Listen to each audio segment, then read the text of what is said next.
Praise the Lord. Hallelujah. Amen. Orúkọ Jésù. Orúkọ Jésù. Ní agbára ẹ̀jẹ̀ Jésù. Ọlọ́run ayérayé agbéníga ìyìn ológo. Kábíyèsí ìjìnlẹ̀ ìfẹ́ Alpha àti Omega ẹni láti Ísírẹ́lì. A sọ wípé ẹ ṣé Olúwa gba ọpẹ́ wa. Nítorí pé ẹ tún mú wa wà láyé, ẹ mú wa wà láyé ní ọjọ́ tèmi. A yìn ọ́ lógo. A dúpẹ́ ìgbàlà ọkàn wa. Olúwa gba ọpẹ́ wa. Ní ti ẹ̀ṣẹ̀ Olúwa dáríjì. À ń lọ sínú ọ̀rọ̀ yín. Olúwa ẹ bá wa sọ̀rọ̀. Àyíká àti àyídà ẹ mọ́ gbà fún wa. Lórúkọ Jésù. Gbogbo agbára kágbára tó yàtọ̀ sí tọlọ́run alààyè ó yá ẹ máa tẹríba. Nítorí àṣà àti fún wa ní orúkọ kan ṣoṣo pẹ̀lú orúkọ Jésù Kristi kí gbogbo ikún kí ó máa wólẹ̀ kí gbogbo àwọn kí ó jẹ́wọ́ rẹ̀ wípé Jésù ní Olúwa lórúkọ Jésù àní gbogbo àwọn káwọn èyí tó lè dìde ìṣelòdì lórúkọ Jésù ó yá ẹ máa wọnú ìdè wa. Ẹ ṣé torí pé ẹ ti gbọ́ ọ̀rọ̀ yìí kó má ṣe takò wá ní ọjọ́ ìdájọ́ ní orúkọ Jésù Olúwa ni a gbàdúrà. Àmín. Praise the Lord. Hallelujah. Amen. Ni mo ti ní Jésù lọ́rẹ̀ẹ́ ojú gbogbo fún mi oníkan lárẹwà tí ọkọ mi fẹ́ òun ní tọ́lá ìpàdó ìràwọ̀ òwúrọ̀ oníkan lárẹwà tí ọkọ mi fẹ́. Olùtùnú mi ló jẹ́ ní gbogbo wàhálà ó ní kí n kàníyàn mi lóhùn lórí òun ní tọ́lá ìpàdó ìràwọ̀ òwúrọ̀ nìkan lárẹwà tí ọkàn mi fẹ́. Praise the Lord. Hallelujah. Amen. A máa sọ̀rọ̀ lórí dídúró de Olúwa. Praise the Lord. Hallelujah. Waiting on the Lord. Dídúró de Olúwa. Èyí tá a máa rí nínú ìwé Isaiah 40:31. Ṣùgbọ́n àwọn tí ó dúró de Olúwa yóò tú agbára wọn ṣe. Wọ́n fìyẹ́ gun òkè bí idì. Wọ́n sáré kì yóò rẹ̀ wọ́n rìn àárẹ̀ kì yóò sì mú wa. Praise the Lord. Ìyẹn àwọn tó dúró kí là ń pè ní pé ká dúró de Olúwa láti pé ká súnmọ́ láti pé ká máa wò ó láti pé ká rí i gẹ́gẹ́ bí ẹnìkan tó lè bá wa gbé bùkátà ayé wa láti pé ká rí i gẹ́gẹ́ bí ẹni ńlá àti Ísírẹ́lì. Hebrew 12:2 ó ní looking unto Jesus the author and finisher of our faith. Máa wò aláṣepé àti olùgbàgbọ́ àti olùràpadà ayé wa.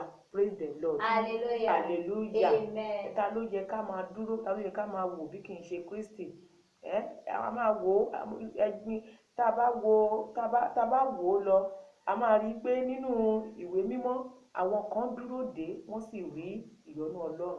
Ábúráhámù dúró dè. Ábúráhámù ó ń wojú rẹ̀ fún ọmọ pẹ̀lú dúdúró bó ṣe dúró adùn nínú inú rẹ̀ dùn àfún ní ọmọ. Kò ṣe ọmọ lásán, ọmọ májẹ̀mú èyí tí Ọlọ́run yóò fún ọ ìwọ tó ń wojú Ọlọ́run fún èso inú ẹ̀nì lórúkọ Jésù. Ọmọ rere, ọmọ àrídìnú, ọmọ bíi Sámúẹ́lì, ọmọ bíi Áísákì, Ọlọ́run kó jogún rẹ̀ fún ọ. Àmín Jésù. Àwọn kan dúró, Hánà dúró, ó dúró de Olúwa. Ọdọọdún làwọn èèyàn ti ń lọ sí Ṣílò, Hánà sì ń lọ sí Ṣílò lọ́dọọdún. Bẹ́ẹ̀ ni nígbà tó lọ sí Ṣílò lọ́dọọdún ó tilẹ̀ ti dẹni yẹ̀yẹ́ lọ́dọ̀ ìyàwó rẹ̀ pé àgùn akọ ọ̀bẹ pẹ́ kílò kò kú bímọ kò kú yé kò pa. Ṣùgbọ́n ní ọdún eléyìí orí ìbápàdé pẹ̀lú Ọlọ́run lórúkọ Jésù àti ìwọ àti èmi á yọrí ìbápàdé pẹ̀lú Ọlọ́run. Àmín Jésù.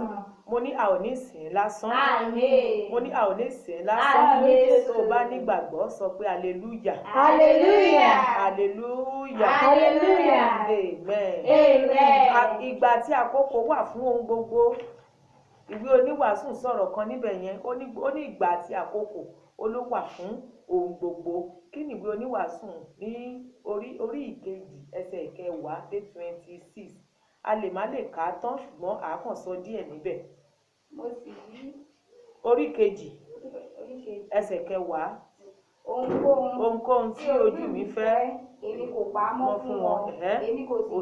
Èmi kò dún àyà ní ohun ayọ̀ kan. Nítorí tí àyà mi yọ ayọ̀ kan nínú iṣẹ́ mi gbogbo. Èyí sì ni ìpín mi láti inú gbogbo làálàá mi. Ó yá lọ kata tí yẹn. Nígbà náà ni mo rí pé ọgbọ́n ta wèrè yọ. Ìwọ̀n bí ìmọ́lẹ̀ títa òkùnkùn yọ. ojú ọlọ́gbọ́n ń bẹ ní orí rẹ̀ ṣùgbọ́n aṣiwèrè ń rìn ní òkùnkùn. Èmi sì mọ̀ pẹ̀lú pé èsì kan náà ni èmi tìkálára mi sì mọ̀ pẹ̀lú pé iṣẹ́ kan náà ni ó ń ṣe gbogbo wọn. Iṣẹ́ kan náà ló ń ṣe gbogbo wọn. Nígbà náà ni mo wí ní àyà mi pé bí ó ti ń ṣe sí aṣiwèrè bẹ́ẹ̀ ni ó ń ṣe sí èmi tìkálára mi. Nítorí kí ni èmi ṣe ṣe gbọ́n jù? Nígbà náà ni mo wí ní ọkàn mi pé asán ni èyí pẹ̀lú. Praise the Lord. Asán lórí asán. Àgbẹ̀ náà bá ti gbin nǹkan lóko, ìgbà gbígbìn ọ̀tọ̀, ìgbà bomirin ọ̀tọ̀, ìgbà kíkórè ọ̀tọ̀. Àwọn àgbẹ̀ náà máa ní sùúrù. Kí ló dé tí èmi pẹ̀lú rẹ tá ò lè dúró de Olúwa? Ká ní sùúrù de ìgbà tí Ọlọ́run yàn fún ayé wa. Ká ní sùúrù de ìgbà tí Ọlọ́run kọ fún ayé wa. Ọlọ́run ò kúkú gbàgbé ẹnì kankan. Ó ní kò gbàgbé rẹ, Ọlọ́run kò gbàgbé rẹ. Bó ti wù kó ní ilé ọ̀la á dára. Kò gbàgbé rẹ, Ọlọ́run kò gbàgbé rẹ. Bó ti wù kó ní ilé ọ̀la á dára. Kò sẹ́nì kankan tọ́lọ́run gbàgbé. Alára ire lọ́lọ́run yóò fi ayé èmi pẹ̀lú ìwọ yóò fi dá ara rẹ. Àmín Jésù. Ó ní alára ire. Bàbá alára ire. Alára ire o. Bàbá alára ire. Ó fayé wa dára o. Bàbá alára ire. Èyí tí yóò pọ̀ táwọn alẹ́kùn o. Bàbá alára ire. Èyí tí yóò jọ tá wa lójú. Bàbá alára ire. Ó fayé wa dára o. Bàbá alára ire. Òun ló fayé Obediodomu dára, ó fayé Ẹ́sítérì dára. Àrà ńlá, àrà tí Ọlọ́run dá nínú ayé wọn tó gbomijé lójú ọ̀tá wọn ni lórúkọ Jésù. Àrà tí Ọlọ́run ó dá nínú ayé mi àti ẹ̀yin yóò gbomijé kíkorò lójú ọ̀tá. Àmín Jésù. Ìwọ tó ń gbọ́ mi, ìwọ tó download ọ̀rọ̀ yẹn tó ń gbọ́ tó wá fi ń ṣe àdúrà lórúkọ Jésù.